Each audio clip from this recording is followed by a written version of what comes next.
Senator Tabuteau. Thank you, Mr Chair. This has become quite an interesting debate tonight, quite apart from the fact that I've stood up to contribute to it by the sounds of it. What's been interesting in terms of this debate, and New Zealand First, for one, was grateful to hear that the Minister, with the supplementary order paper 89 there, Part 1, Section 7, wrote himself out of these decision-making process, and we rejoiced in that because, sir, our interpretation of this bill at the moment, and I'll quote, sir, to these ends we recommended what we see is Section 59A 1A, 59A 1B, ensuring and reinforcing that the FIVs, sir, are actually passive investment vehicles. The debate has been interesting in that it would seem from parts of the House, including the other side of the House there, that there was a relaxation of control in terms of allowing these FIVs as an investment fund.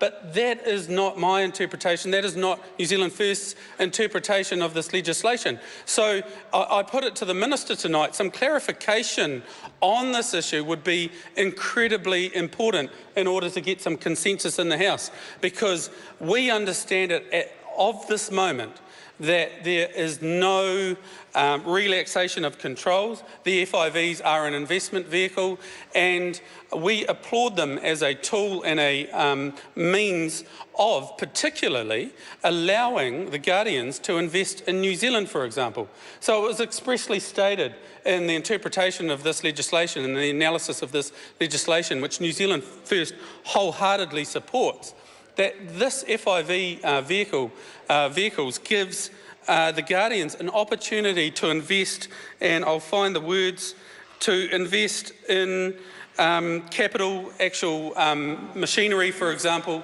without, and this is the important part, sir, without taking control. That's an important distinction. They, to our knowledge, are not taking control. So the fact that the Minister has written himself out of the decision-making process is to be very much applauded. The less the Minister, especially this Minister of Finance, has to do with the control of our superannuation fund, the happier New Zealand First will be. It's unfortunate that there wasn't some legislation prior to in the Act originally that said they must contribute to the fund.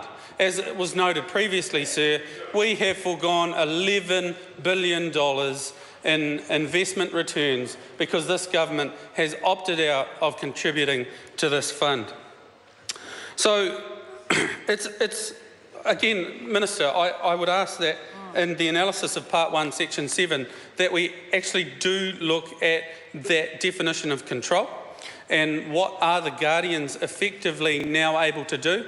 Our interpretation is such that they are not taking control of their investments, which is incredibly important because then we can easily support the supplementary order paper. What we would also positively note is that the same amendment and the existing changes to the legislation will very importantly not only give them access to investments, new investments, but what is quite significant, sir, is that actually it will lower the cost of the guardian's participation in those investments. So not only now are we positively allowing our guardians to invest in New Zealand, which we applaud, but we note that with the FIV tools we now bypass quite a convoluted process which had become and is currently, sir, quite a costly investment process for the guardians. So these tools are to be applauded certainly in that instance. Actually, that's all I've got. Thank you, Mr Chair. I call the much awaited Chris Bishop.